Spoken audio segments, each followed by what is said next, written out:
Hello, good evening, everyone. Hello, wherever you are, and welcome to our special on the Bolshevik Revolution. It is the 105th anniversary of the Bolshevik Revolution, and that is what we're talking about tonight. So, Chris, good evening. How you doing, mate? You good? I'm very good, Rich. How are you? Great, wonderful. I'm doing very well. Yeah. So, Bolshevik Revolution. I mean, obviously, now we're talking about the bread and butter, the the sacred moment, the big stuff. As communists, as Marxist Leninists, this is the thing, the Bolshevik Revolution, 1917, and Lenin, and everyone, all that stuff, all that history. So this is a pretty, we're going for the sacred texts, so to Here speak, we are. In this case here. Christmas and World Cup all mixed into one. Exactly. Where would you like to begin, mate? So, obviously, this is a massive subject, isn't it? Because obviously, you think of it as just one event, and it shaped so much of the world. Now, to jump off, I just want to get into a pet peeve that I saw this morning and annoyed me to no end, more than it should have done. From a group promoting Marxist study, they were doing their own celebration of the October Revolution, and they called it the November Revolution. Now, obviously, today is the 7th of November. So, just to clear up to anyone who's just starting at this with no pre-existing knowledge on the subject, obviously, the Russians were using a different calendar than the we was. This event today would have marked the months with the dates would have been the same. So it would have been on the 9th of October, wouldn't it? No, I think it would have been the end of October still. I think Yes. I will just double check. I think it was the 27th of October, if I'm not mistaken. There you go. Sorry. Yeah, so because they were using the Julian calendar and we're using the Georgian, or vice versa. Yes. We're using separate calendars, but please do not call it the November Revolution. If you do that, I'm going to assume you're talking about the German Bavarian Revolution. These are different events. Right. Yes. I'm going to get that data for you. So, yes, November 7th is obviously today and when it happened for us. For the... One second. Gosh, I gotta read through. It's a long text here. 20, where is it? 25th? Oh gosh, I've managed to find the longest article, which doesn't give me a clear answer. But yes, I'll give you an answer in a moment. But yes, yeah, different calendar, different dates. That's the point, right? That's the point. Yeah. Yeah, so the 25th of October. Is it, you got it there? Is it 25th, was it? Yes. Okay, so 25th of October, so not 27th. So yes, 25th of October on the Julian calendar, which is what the Tsarist Russians were still using, and then obviously 7th of November for us on the Gregorian calendar. Yes. Yeah. So yes, yeah, that's true. Important point to make. Yeah. Yes, great October. A bit confusing for people. Yes. Yes. As is everything that we do. But I think you make a very good point there about how it affects everything. So why are we celebrating something that happened 105 years ago? Why is that important? As you said, that is a very big, long discussion. I guess that's what they're going to be talking about tonight. But it still does have a huge impact and influence ideologically, politically around the world. The most obvious one being China. In that speech that Xi Jinping gave at the opening and closing of the 20th Congress of the CPC, he mentioned Marxism, Leninism, and Marxism. And they have a hammer and sickle, a huge hammer and sickle, which is the symbol of the Bolshevik Revolution. That symbol was designed by Lenin. The hammer representing the workers and the sickle representing the peasants. So there it is.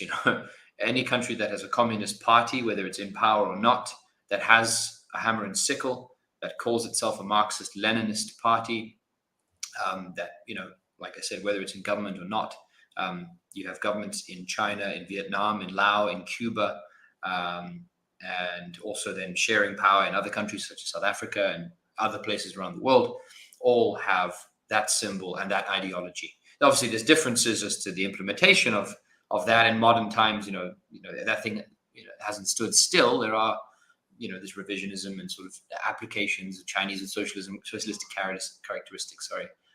But yeah, the point is that it's still extremely important. It's still a very important event, and crafts many of the political things going on right now in the world.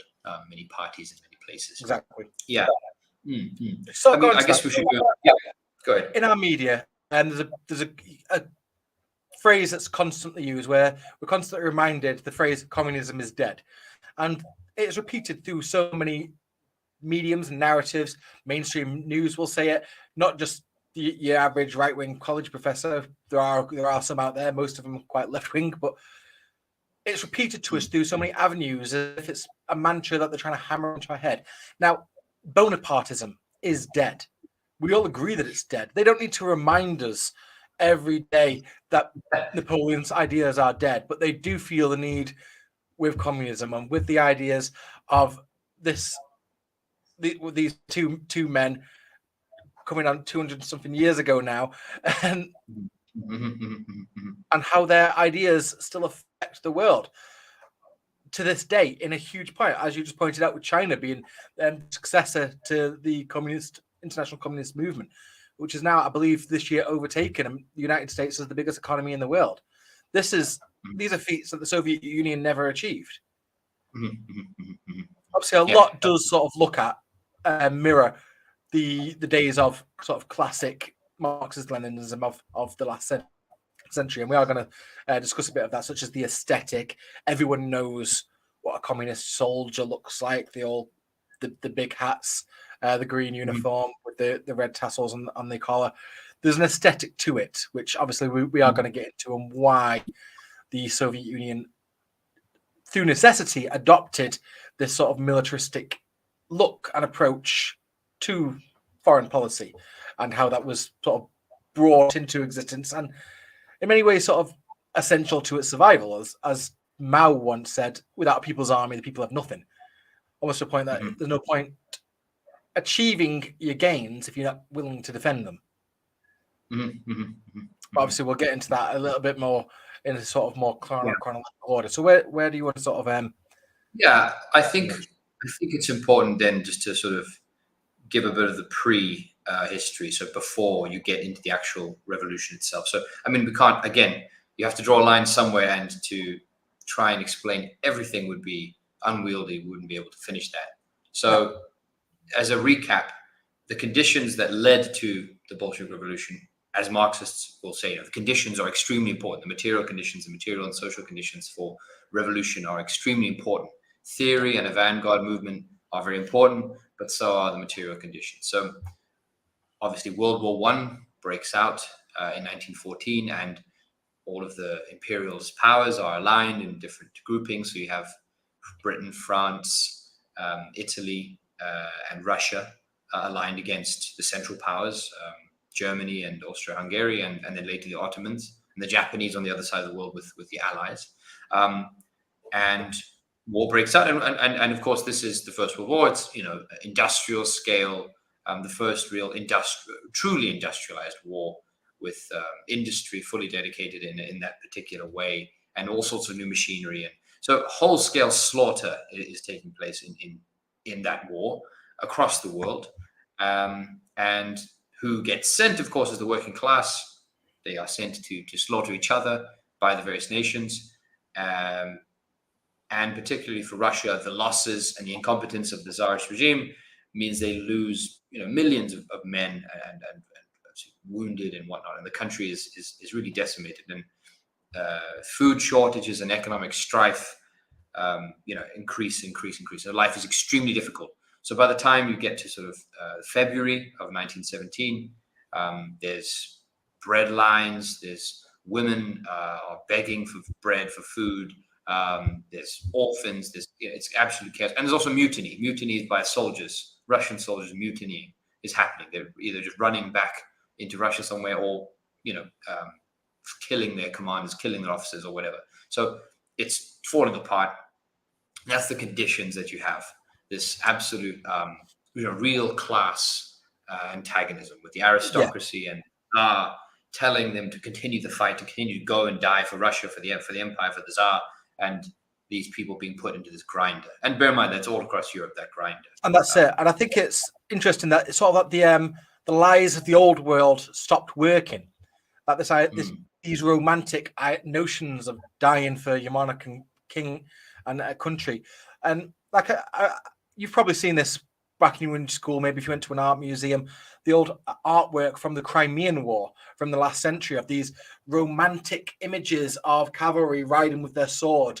And when you see those images at the beginning of World War One of all these young chaps lining up to with their hats, tally-ho, we're off to war, the enthusiasm that they went with, because they had all they knew of war was these pieces of romantic art from centuries gone, from wars where you were led by gentlemen with white pants and the whitest of gloves, and you stood in a line firing decorative rifles that are engraved muskets, and it was all so gentlemanly.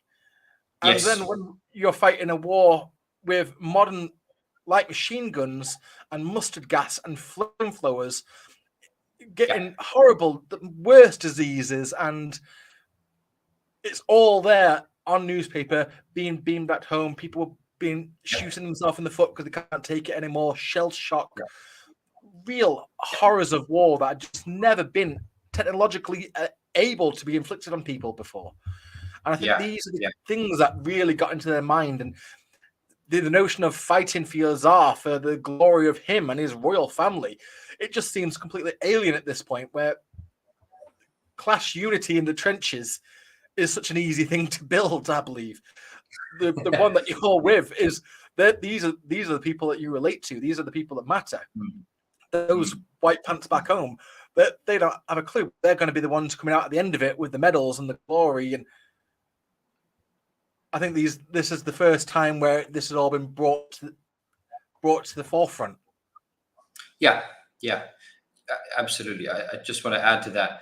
If anyone does want to go and see or get an idea of the horror of World War I. I mean, all war is terrible, all war is horrible, but there was something particularly brutal about trench warfare in the early 20th century. So go to the Imperial War Museum and you can see some of the things that they had, particularly just stuff that you would never really think about. So soldiers had to make their own weapons, so hand-to-hand weapons. And you can see these clubs and things with nails and hammers that they used to then use. So once they got close and shoot each other, they would just be clubbing each other to death and stabbing each other.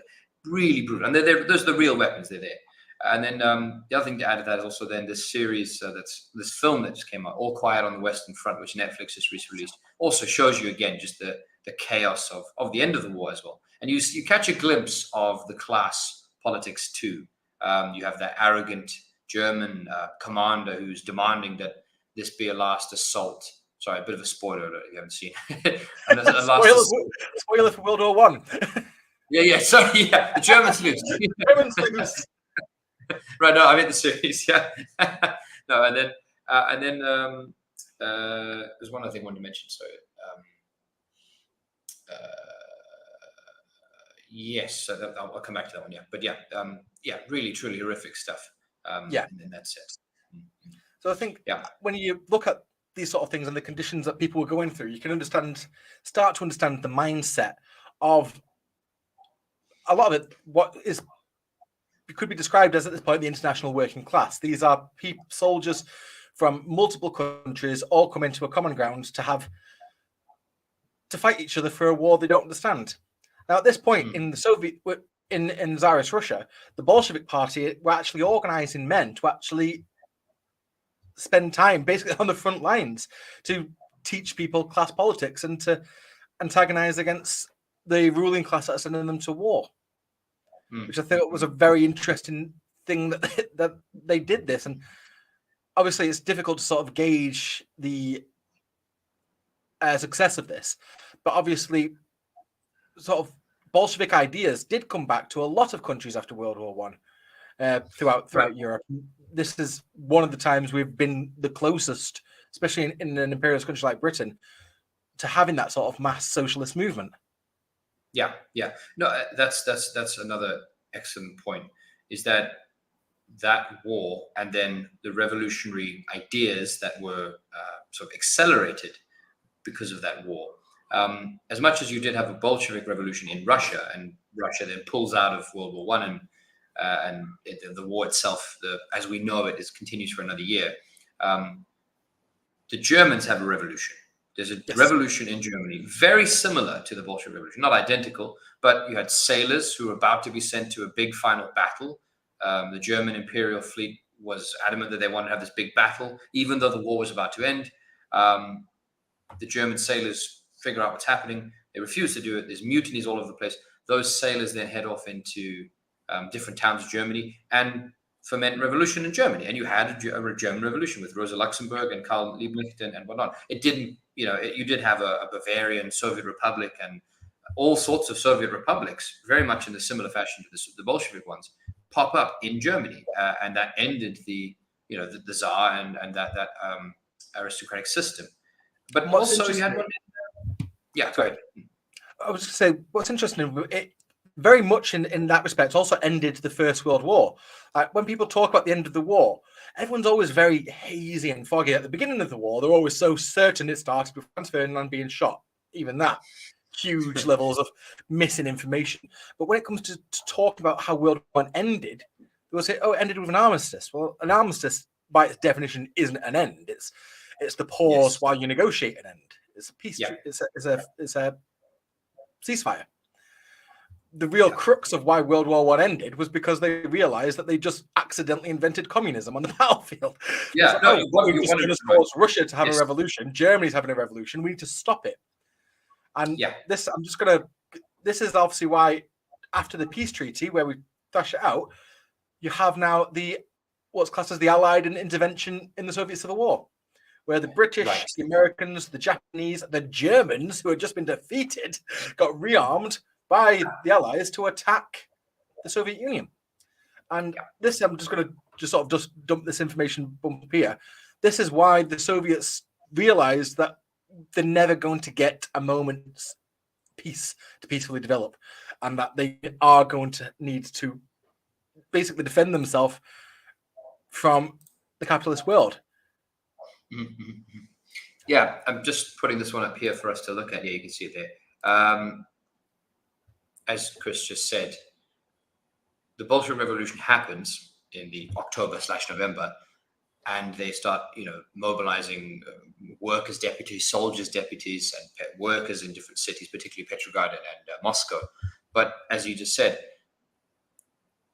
very quickly, the West, as you said, Britain, France, Japan, America, Germany, Czechoslovakia also, and the Ottomans, all advance and try and take over parts of Russia and support the White Army. So the Red Army being the Bolsheviks, the Whites being the pro-Tsar, pro-aristocracy, pro sort of previous system, Tsarist Russia, basically. They all get support from the West, and not just in sort of support with weapons and funding, but troops, British troops, French troops, American troops, Japanese troops land in Russia and fight in Russia. And if you look at this map here, you can see obviously in the south, you've got British forces there, and French and British and American in the north. That's now, if you're Murmansk and Archangel, that's where the North Sea Fleet is. This is the heart of Russia. And if you look at this, there's the amount of territory that the very little territory that the Bolsheviks actually had at the start is it's quite plain to see. And there's another map I'll show you here, which is shows you the rest of the country. So this one is obviously slightly different timeline. So the Soviets have taken some more territory on this map. But look at the whole country. So you've got this whole eastern strip here, which is broken up into all sorts of pro-white factions, as well as some nationalist sort of an ethnic minority, perhaps. But then you have this thing called the Czechoslovak Legion. So that legion was on the Trans-Siberian Railway. So you really had such a little piece of territory that the Soviet sort of Lenin and the Bolsheviks started from.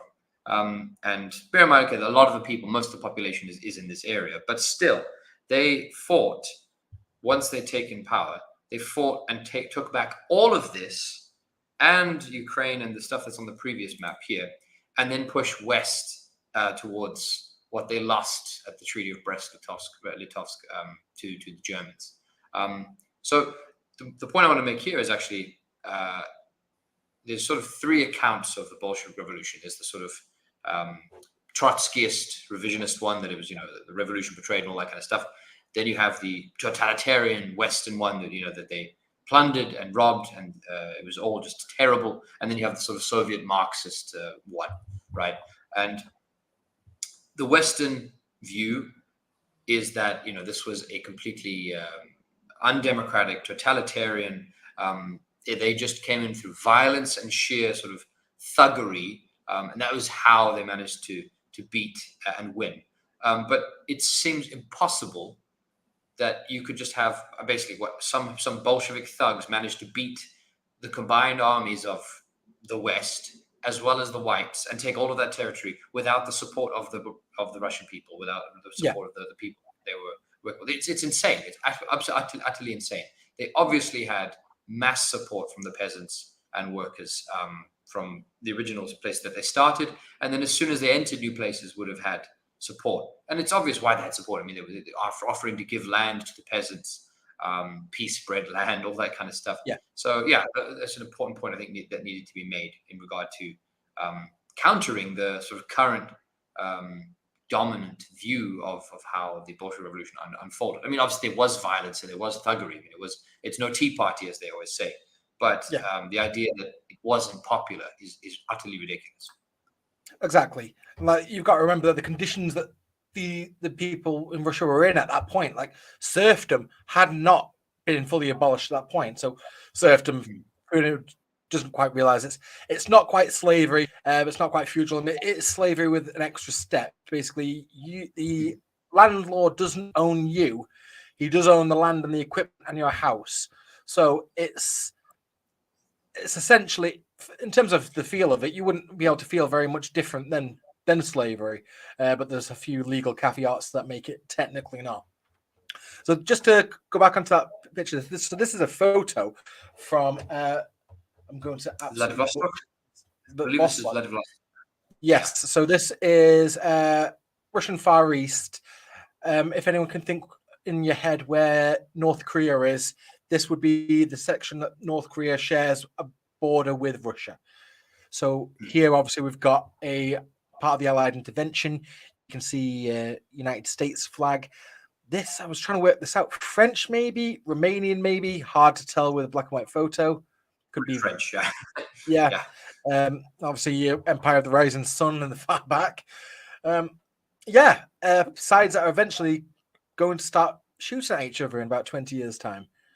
Yes, exactly. All coming together to try and kill the early socialist state in its crib, effectively. Yeah, I think actually you just mentioned that point there about killing the Bolshevik Revolution in its crib. Winston Churchill, was a very big advocate of this. So, as we've already said, it can be easily argued that the end of World War I happens not because of the powers that be. I mean, obviously they were spent and they were, militarily they were nearing a conclusion, but it's the revolutionary stuff that really propels them to come to some sort of conclusion. So the Bolshevik Revolution happens, as well as the German one, and then you also have the Austro-Hungarian Revolution, as well as something happens in Italy. I'm a bit rusty on that, but also in Ireland too. You have all sorts of uprisings, and many of them draw inspiration from the Soviet Union, particularly the German and the ones in Eastern Europe. So you have Soviet republics pop up everywhere, not just in what would become the Soviet Union. But yes, there's a particular thing you have to mention or to know about Churchill, is that he is important. He has a very important government role at the time and plays an important role at the Versailles Treaty too. And he is hell bent on strangling Bolshevik, as Bolshevik state coming into existence. And there's an interesting thing here. I'll share it here. Some of his comments. But he quite openly, sees it as the creeds of the devil. Churchill between the two totalitarianisms. Okay. And in this thing here, there's a little quote that I'm going to find about the fact that if Hitler invaded hell, he would at least try and sort of cast the devil in a good light or something like that, showing that he really did not care for the Soviet Union, even then at that point when he was having to face fascism. Yeah, I can find it here. Sorry, one second. But, yeah, what are your thoughts on this, Chris? Anything to add to this? So obviously, with Churchill and a lot of the other sort of conservative aristocracy in Britain at the time, a lot of them, especially when Mussolini's fascism emerged, a lot of them were obviously big fans of it because they correctly identified it as a reactionary capitalism. They saw it as a way to preserve the old system in a sort of military first structure. A lot of them saw fascism as doing right by our veterans who would come back by giving them. It was a military movement, wasn't it? Early fascism, and obviously for its anti-capitalist ways. We said this in the last episode about Lula, how a lot of the left has been able to perceived as being the godless communists versus the right wing have been left to be the sort of protectors of the church and private property. And this is sort of a lot of where these ideas sort of came from, where it was only right until the end of the West's sort of love affair with Hitlerite fascism when World War II started, where they sort of ideologically sort of severed themselves from it in that sense. There was still very much toe in the line of, yeah, Hitler's bad, but fascism is still useful for us. Yeah. There's also a particular thing that I'd read into, which I'd not really drawn that line before, and I'd heard people talk about this thing of fascism was the response of capitalism to the rise of worker power, of communism or socialism.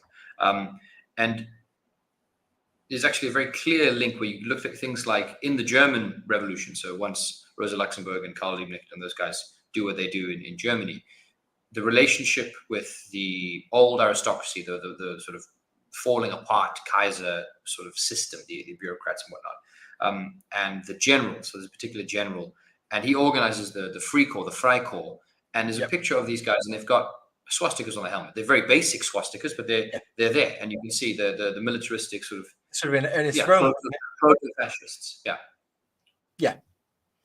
Yeah, and they're the ones that crush, the German Revolution.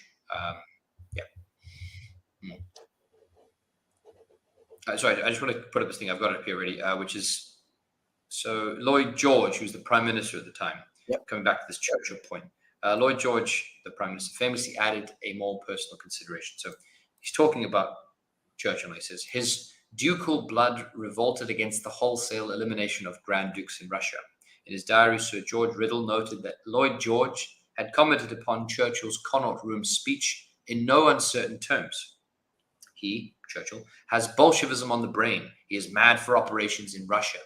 A few weeks earlier, on 17th February, using the same word mad, he had personally wired to Churchill to warn him against a purely mad enterprise out of hatred of Bolshevik principles. So just to emphasize, Churchill was hell-bent on strangling this and was deeply anti-Bolshevik, and was happy to send more of those boys who just died in the trenches of World War I to go and try and fight on this mad enterprise that even Lloyd George was saying was mad. But sorry, Chris, go ahead. So it just goes to show that, like, in terms of the analysis of what the communists said they were doing, is the same conclusion that Churchill said. Well, he agreed. Yes, this is what the communists are saying they're doing. They are just wholesale destroying the old exploitative world that Churchill just happened to have a stake in and enjoy, and replacing it with a different one that doesn't give him the same elite status that he does. And it's just such a clear, using him as a sort of vertical slice for his class. Yeah. This is what happened after the October Revolution, when we saw this exodus of the bourgeois previous ruling class in Russia going to the West to reorganize, find international friends, get support for its white army and its in a lot of states proto-fascist movements and leaders. And like it wouldn't be hard to press even in Nazi Germany, where you would see German officers in their houses with portraits of obviously your Nazi leaders, and then your old school Russian leaders like Frederick, but then also had portraits of Tsar Nicholas on the wall, because they saw it as this sort of continuation of Nazism and fascism being there to protect the old world from the rebellious working class. Because obviously this was sort of new. There's a reason why we talk about Leninism as something different in that sense from just Marxism. Leninism is Marxism in the age of imperialism, which in a sense we're talking about the events that we've just started on from World War One. Marx didn't see this, so it would have been hard for him to predict it. It would have been hard for anyone to predict it in that sense. You saw military build-ups for the past 20 years before the war, but the scale and the outcome and the fallout. So this is what the conditions, this is what the state of the world was at a time when Leninism was sort of willed into necessity. Yeah. I think you make an excellent point there about the relationship with the Tsarists, the White Russians, and fascism. And in fact, you don't need to actually do any sort of guesswork as to what their opinions were. It's actually quite a known fact. If you ever do go to China, there's a city in northern China called Harbin. And this city was actually originally, obviously, there was a small settlement before that, but the city Harbin, as it is known today, was actually built by the Russians under the Tsar for the railway. China Eastern Railways was centered there, and the Russian engineers built this town with, there's an Orthodox church there and everything. And that was a Russian city, a white Russian city during the Russian imperial days when they had that sort of control over the sort of fading and collapsing Chinese imperial system. So when the Bolshevik Revolution happens and the White Russians lose, they obviously, as you said, spread all over the world, to America, to all corners of the globe. But the largest gathering of White Russians was actually in Harbin in northern China, because it was occupied by the Manchukuo, the Japanese puppet regime at the time. So they gathered there and just held out there for whatever it was, the 2 decades, more or less, until the Second World War.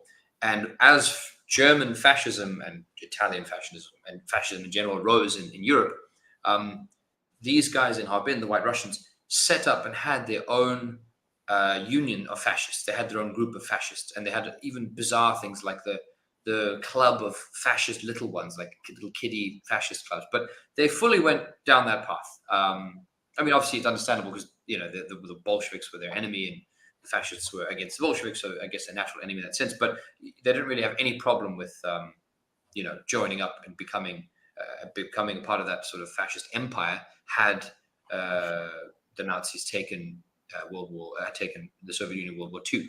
I mean, these guys were also experimented on by the Japanese. So the Japanese had their that famous testing camps actually in Harbin, and they used Russians too. But anyway, it's an aside. The point is that the White Russians, the Tsarist Russians, were happy to join up with fascist forces, and this is an interesting point that someone raised in against Churchill also, is that Churchill said, this totalitarian regime, and if things, these are also our enemy. And someone in Parliament said, well, had Stalin not been there, we would have lost 39 and 45, lost World War II. And it's an interesting point that the fifth column, the right wing elements in the aristocrats, in the Tsarist sort of section of Russian society, would have been happy to join, in the same way that Vichy France had people that joined up with the Nazis, and in the same way that Franco and the Spanish also were happy to ally with the fascists. So yeah, it's by no stretch of imagination. Those purges that later do come and do happen are based on historical facts, that there are elements of the nobility, there are elements of the aristocracy, and there's elements of the military class that are happy to become fascists, and did become fascists in that period of time. So yeah. Just wanted to add to your point about the White Russians and becoming, they're linked to fascism. Yeah. So it is quite interesting as well, because obviously, with what you said, the perception of the Russians by the sort of rest of the world, especially amongst Germans, Russians and Slavic nations were considered slave nations. So obviously, with the Soviets' contribution to World War II, after what happened with the intervention in the October Revolution, the Russians realized they needed this military outpost to be a fortress, basically, to protect themselves. During Stalin's first 5-year plan speech, so this is where he famously said, our enemies are 50 to 100 years ahead of us. We need to make this up in 10 years. We either do this or they crush us. Of course, that turned out to be incredibly accurate. Within that decade, the Nazis did attack, and the Soviet Union gave the number one contribution to defeating Hitler's what looked like unstoppable war machine only years beforehand. I know a lot of us, especially any of our viewers who are Americans and are subject to the American education system, they believe that Europe was getting battered until they turned up. Of course, really what the Americans did in Europe was, in retrospect, quite minimalist. The majority of their play was actually in the Pacific theater against the Japanese, which they did do a lot. We can have an entire episode whether their contributions were necessary, whether the bombing of Hiroshima and Nagasaki were necessary tools, whether the Japanese gave up because of that or because of the Soviet invasion of Manchuria. Sorry, Manchuria. The same place. Yes, but Manchuria was the name of the Soviet puppet state. The Japanese puppet state that was set up, wasn't it? Yeah, Manchukuo. Yeah. So yeah, but those things can be debated. What cannot be debated is the fact that the Soviet Union, because of the system that they built, had managed to give the number one contribution to beating Hitler's war machine, and that in itself is an achievement of the October Revolution, because Europe and the last century's history would have gone spectacularly differently if that hadn't have happened. Like, it would be incredibly difficult. I myself, my family, we were Jehovah's Witnesses, so I myself wouldn't have been here straight away. We would have been done away with decades ago. So it's very difficult to realize that is a turning point of the last century where everything changed for the better. Yeah, 100%. The other thing to add to that is that the revolution occurs and changes the conversation amongst the elites around the world, and also amongst working class people. As the idea of a country that serves their interests, of a state that serves their interests, and of overthrowing these ancient, classes. And you can also say that then World War I and World War II, there isn't actually a distinction between the two. I mean, yes, obviously there are moments where you can sort of say there's a bulge here in activity, but if you take 1914 as the start of the First World War, but after 1917 with the Bolshevik Revolution, revolutions then happen all over the world until in a big burst in 1923, and civil wars and whatnot. But independence movements, I mean, particularly also at that at the Versailles Conference, if I'm not mistaken, I'm pretty sure that both Ho Chi Minh and Sun Yat-sen, Sun Yat-sen being the Chinese nationalist leader who then tries to get independence, both go to that conference. They aren't in any sort of major official capacity. They're just citizens demanding that certain things be given to their countries, independence movements. Both of them go to the Versailles Conference, and at that conference, the world is carved up, the new world order is established, as well as this intervention into the Bolshevik state is also pushed. But you have a follow-on then. The 4th of May movement in China happens after the Japanese get given Shandong. So Shandong, being that sort of peninsula on eastern China, was owned by the Germans as a colonial possession. And then when they lost the war, Japan was given it, and that gave birth to this May 4th movement. Okay, one of the sort of key motivations for that. So you almost see the end of the war, 1917, and then following from that, a whole flurry of events, all related to the end of the war as well as the revolution, that continue from then until today. The Vietnamese continue on their struggle until 1973. 75, and so many other countries, they continue on their struggles. And and revolutions and independence movements inspired by this spur up everywhere.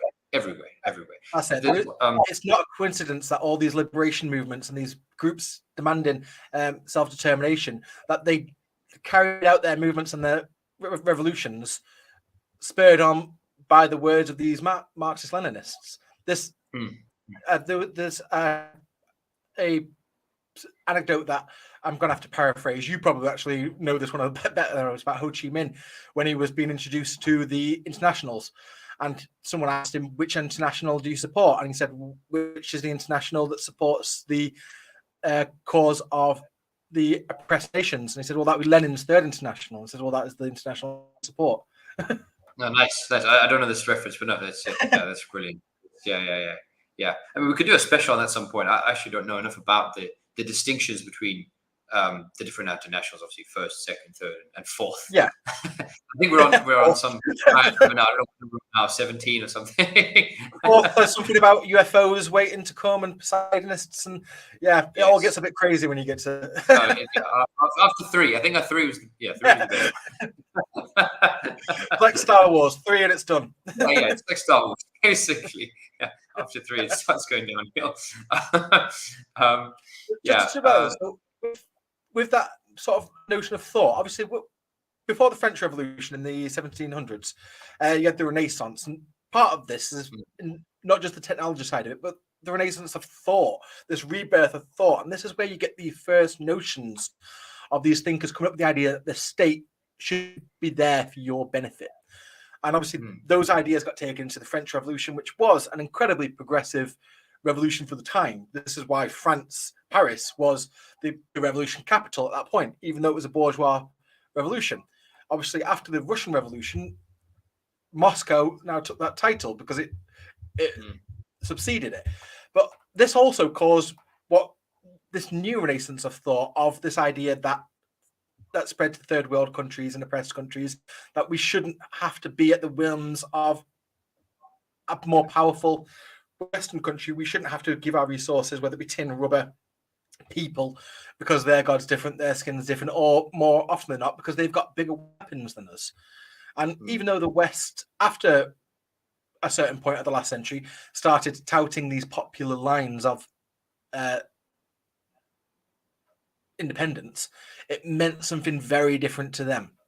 So you've got acts of aggression by Britain straight away after World War II, like the Malaya emergency, which is famously called an emergency and not a war, so the rubber companies wouldn't lose out on the insurance money, where they literally collected heads of trade unionists and communists, something similar to what you'd see ISIS doing with Shia.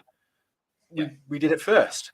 And it's just amazing how this renaissance fought, and it still goes today. Even countries that are still fighting for their independence today, even though no one in the government would even class themselves as a communist or a Marxist, it's these lingering parts of these ideas that were developed by the Marxists all those years ago that are still relevant to people today, whether it be in Korea or in Palestine, where these groups still use these same tactics, these same mottos, and the needs are the same. Yeah, no, definitely. The thing I wanted to add to this was there's the national determination element. So nations being able to decide for themselves and choose their own course of history and develop under their own conditions and without any interference from a power of any description. There's also the sort of, more day-to-day kind of stuff too, that, this revolution was also the sort of peak of a trend which had started with Marx and Engels and other socialists and all sorts of descriptions of trade unionists and worker movements. But things like the 8-hour workday, a weekend, International Women's Day, abortion rights, all sorts of healthcare, education, all sorts of things, housing, free housing. These things that we talk about now, we still talk about them. Some of them are not quite there yet, but some of them have been established for so long that we have forgotten that they were struggles. So actually, quite interesting. I see a lot of people complaining about the 8-hour workday, and I understand why. Obviously, it's still, it's still work. But Yeah, there's this, it's 8 hours more than I'd like. Yes, Better than 12. yeah, right. But you have to remember that 8-hour workday being one of the slogans of the May Day rallies from the 19th century, from the First International. Those guys won that. Those movements won that. It took them struggles and protests and fights and death, in many cases, to win that concession. And back then, it's hilarious that if you read some of the arguments by the bosses, they were like, it's not possible. It's not possible that our businesses will collapse if they work for less than 10 hours. So Yeah, all rubbish. I mean, it's the same stuff we hear today. It's like, oh no, 4-hour work day can't happen. It's just not possible. It's not possible. And The economy will collapse. the condition for women in general, like the fact that from day one in the new socialist Russia, women had universal suffrage, something that women in the Western world were still fighting for. Women in Britain were throwing themselves in front of trains to try and get noticed. And when they did get it, it was still only for landowning women. Right. Go through some of the things so if you're a woman in the new Soviet Union, you had free childcare, free nurses, everyone had free education, free healthcare, and very cheap housing. Half the world. So just a great little example here for this picture. So look at for all intents and purposes, marketing, adverts, it is a form of propaganda. But yes, show her it's a man's world. In the United States, this is what a woman was expected of. Everyone knows that idea of the sort of dizzy American housewife in the 50s with the fake smile, drugged out of her head and whatever prescription drugs they could slam her to. And just 1950s American sexism, Western sexism. We had it as well. But compare that to the Soviet Union, where it was driving this idea that women can be masters of any industry that men can. Voting, election, part of politics. Some of the best fighters, snipers in World War II in the Soviet Union were women. There's no role that you can say this role was dominated by men in the Soviet Union. Absolutely. And just absolutely. the fact that this was just imprinted by the state to that degree, it'd be unfathomable for my nana to think back in her youth that there were women 600 years in the opposite direction, 600 miles in the opposite direction, being treated completely the opposite of her, and a level of freedom that they just never would have got to experience. Absolutely. Yeah, I mean, also then there's other things. I mean, obviously 1950s America. I think it's Paul Robeson? Yeah, Paul Robeson. Robeson. So if anyone knows the song "Old Man River," he sang that. That guy, yeah, great musician as well. Yeah, he visited the Soviet Union in the 50s, so Stalin's Russia, Stalin's Soviet Union, and he said he'd never witnessed anything like it. The treatment and the lack of racism and the sort of openness of the society. And he said that he felt like he visited, his home. And if you can again compare that to Jim Crow America, where you had different water fountains and people had to sit in different sections of the buses and all sorts of horrible backwardness. That was the other. There were so many elements to it, of course. And then, if you're talking about I believe even in America, when Jesse Owens went over to play for the Olympics in Nazi Germany, and all the newspapers and people said, "Oh, did Hitler shun Jesse Owens?" He himself said, "No, Hitler didn't shun me. My government shunned me when I got back." But this comparison that Paul Robeson, when he went to America, when he went to the Soviet Union, said that, "Oh, for the first time, I feel like a free human being stepping on Soviet soil." Then when he got back to America, got pulled in front of the American Commission for Un-American Activities to explain this behavior. I believe he actually sang the translation for the Soviet national anthem and the Chinese national anthem in English. So if you ever heard those versions, they're Paul Robeson's version. But it's one of those voices that everybody knows him; they just don't realize they know him. Yes. And maybe we could play that. We could play that at the end of the stream if you want. The Soviet anthem that he sings. It's great. It's a great song. Great song. Perhaps we'll see.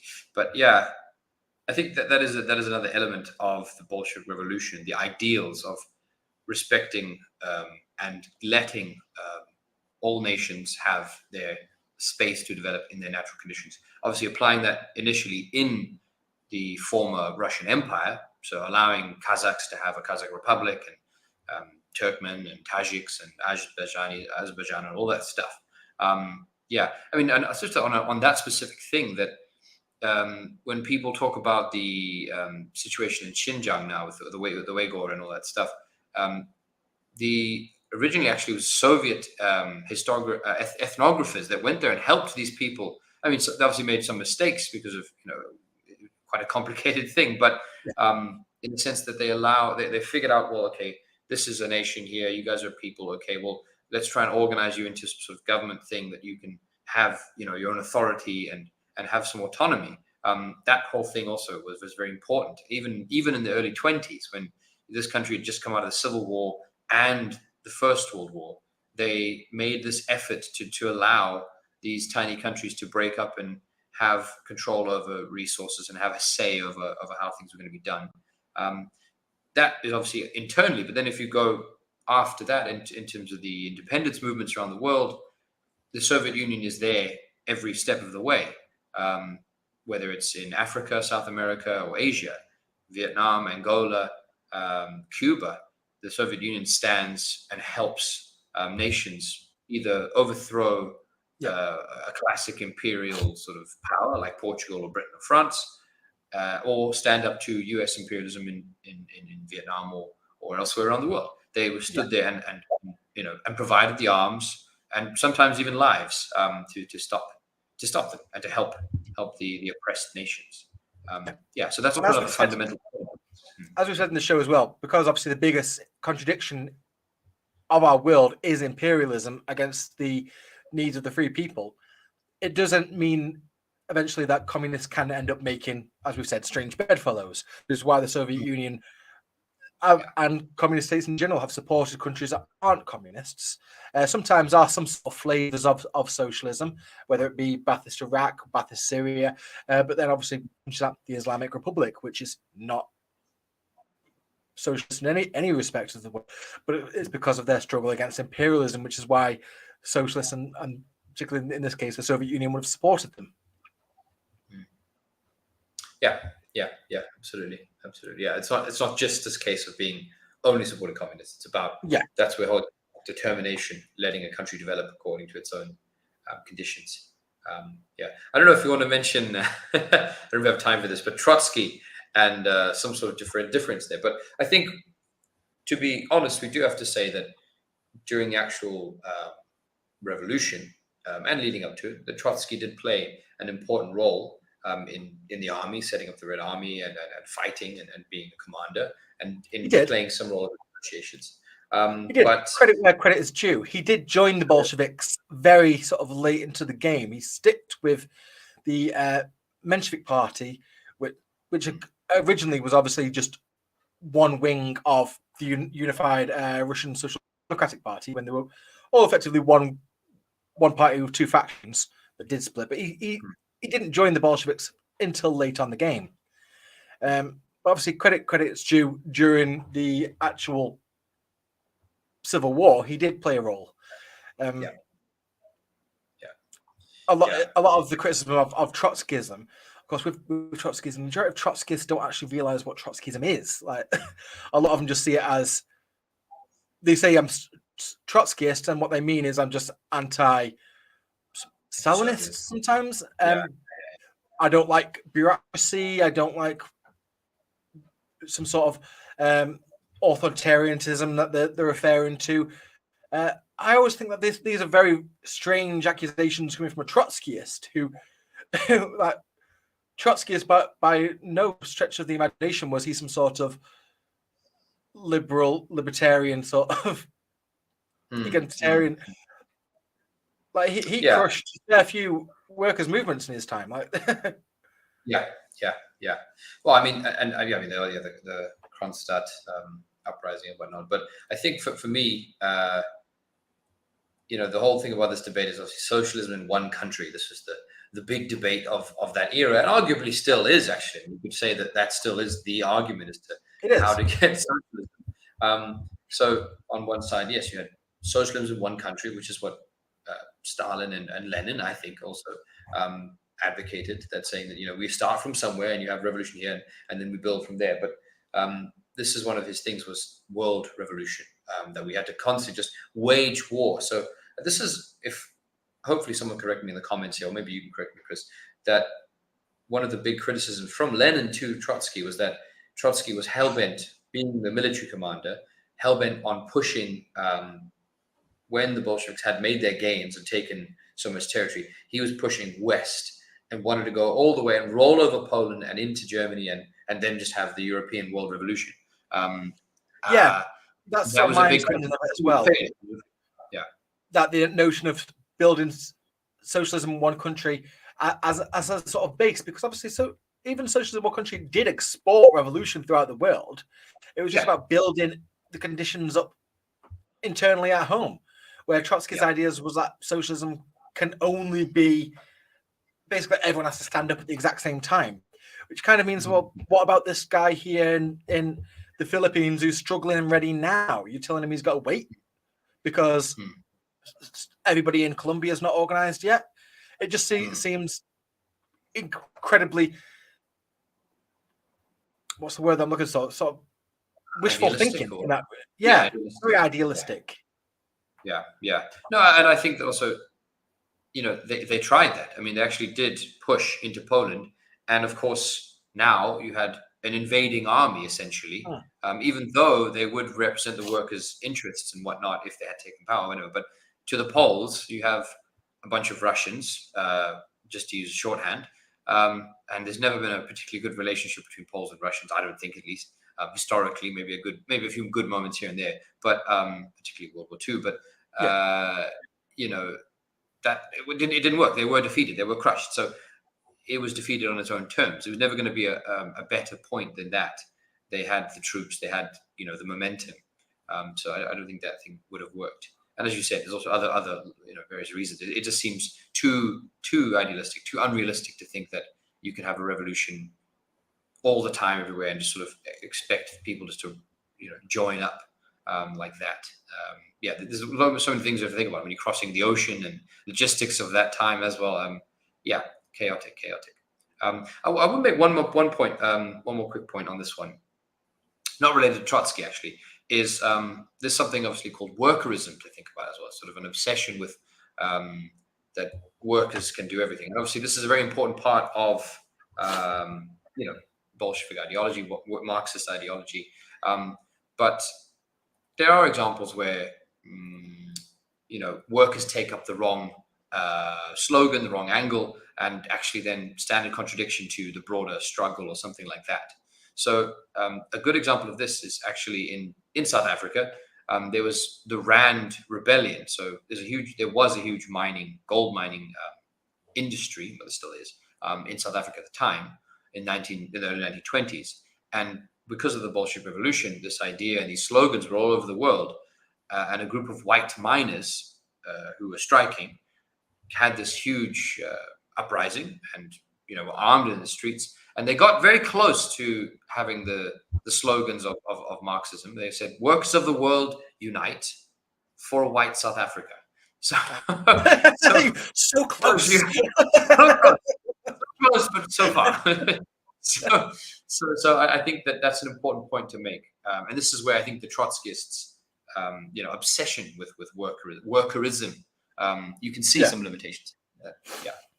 That's it, and that's what's really important. I think a lot of people they see something as a working class movement and instantly think it needs supporting. And I think people forget that fascism, as we've said, came out of a working class movement. Just because something's inherently working class doesn't automatically make it good. One of Lenin's big points of saying that left on its own devices, the working class and the trade union movement the best it can come up with is spontaneity. This is part of the necessity of a vanguard party with a scientific socialistic analysis to actually lead it. And this is what the October Revolution did, which no other previous revolution had done, because it was the first revolution that was governed by scientific socialism. So just as when we were saying this, obviously Marx discovered the behavior of the exploiting class and of history is governed by certain unfathomable laws. And by looking at these laws, using analysis on them, you can figure out the sort of the direction of development, which is what they did. Obviously, no revolution before this had done this. Absolutely. I think we haven't mentioned the Paris Commune, but this revolution was built on the lessons of the Paris Commune, which in 1859, which didn't seize state power in enough of a fashion in order to then break and crush the bourgeois state. They allowed certain elements to stay in, and didn't have they became the lesson that Marx and Engels then wrote about which was then the information that was used by Lenin to apply and to have a revolution in the fashion that they did. And this is also interesting that a lot of the time when people say about, why are you a Marxist? Why are you a communist? It's failed everywhere it's applied. And that's always a great one, because people would have said similar things to Marxists back before the October Revolution, using the Paris Commune as that example. These things, when they say they failed, what we do is we look at it, we analyze its successes and analyze its failures there, so it can be improved upon the next time. That's always what it is. It's a promise to your supporters, but a threat to your enemies. If you didn't like the last one, wait until we do it next time. Like where it went wrong last time, it's not going to go wrong there. And we said this about with China, where these discussion halls are held in modern day China through every part of society and the government. And a big subject that is studied in China is basically where the Soviet Union went wrong. If you're going to let a revolution, using their word, fail and not analyze where it went wrong, then it's failed for no reason. It's failed for no purpose. Sorry. You have to learn from it. You have to analyze these things. Know what you did right, know what you did wrong. I think on our channel, half of what we talk about is criticisms of our own movement and where things went wrong and where things should have been better. And that is the sort of healthy thing about Marxism, how it is still alive and well and breathing as it should. Absolutely. And sorry,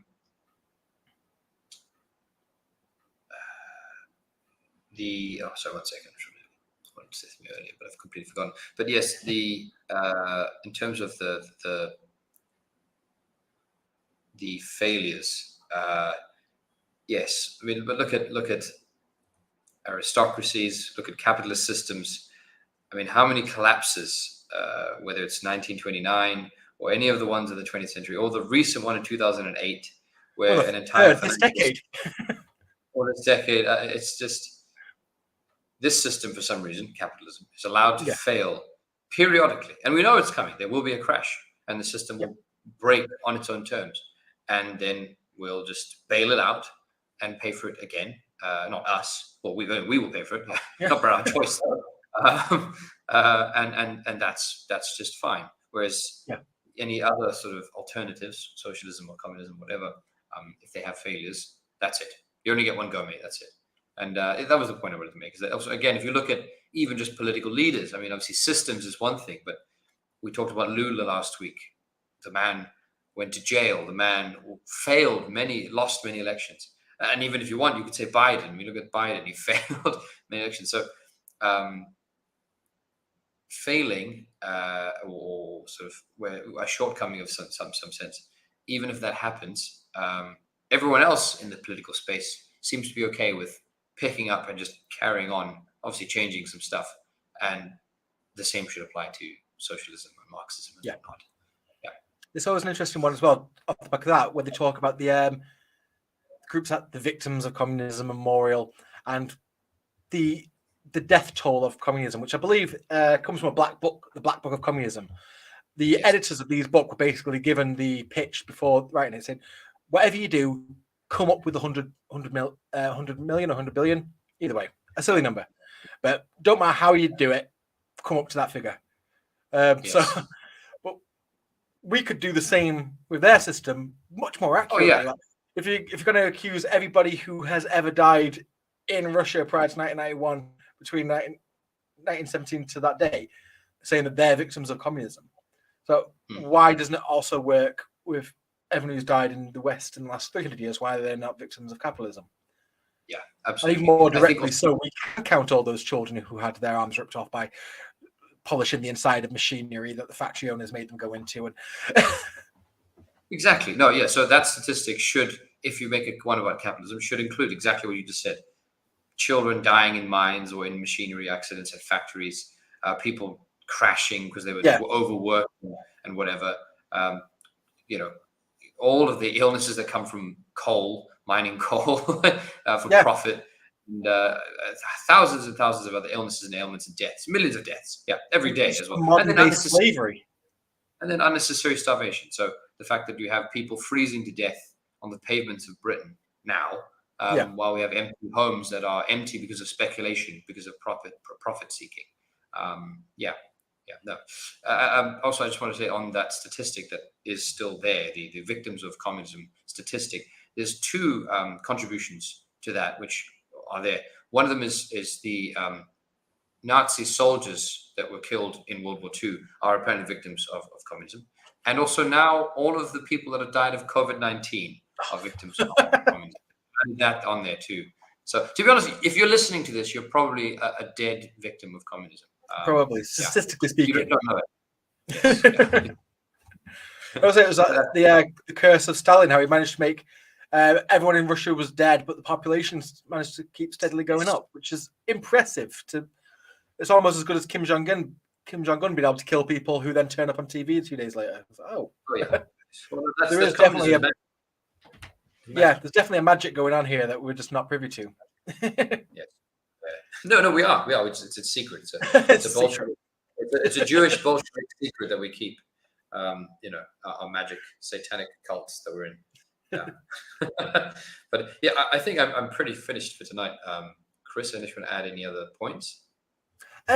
Not really. So the only thing I've dug out here is obviously in preparation for this, I was watching pretty much every single of our parties. So if anyone doesn't realize, we've been members of the Communist Party of Great Britain, Marxist Leninist. Every year, our party, usually by Harpel Bra, put out a anniversary video going through a lot of the achievements of the Soviet Union and the October Revolution. And there was a quote that he found here. This isn't him. This is a quote by Lenin, but he used it, and I thought it was a very good quote, so I thought I'd use it myself. That revolutions are festivals of the oppressed and the exploited. At no other time are the masses of people in a position to come forward so actively as to create a new social order at a time of revolution. So I thought that was a really interesting sort of way of looking at what this is. There's another sort of paraphrase quote by somebody who I'm not going to name the person because I don't want to get my colours pinned to anyone's banner. But as Marxists, we are city builders.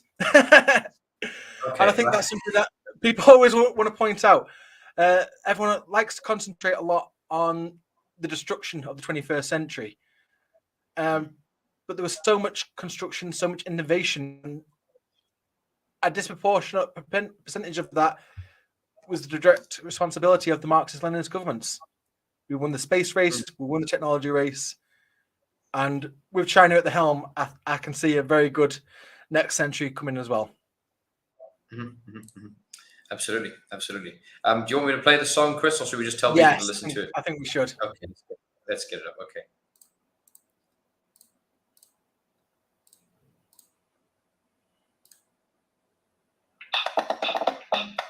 Just excuse this advert.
and starry what great Lenin led us. Our eyes saw the bright sun of freedom, and Stalin, our leader, with faith in the people, inspired us to build the land that we love.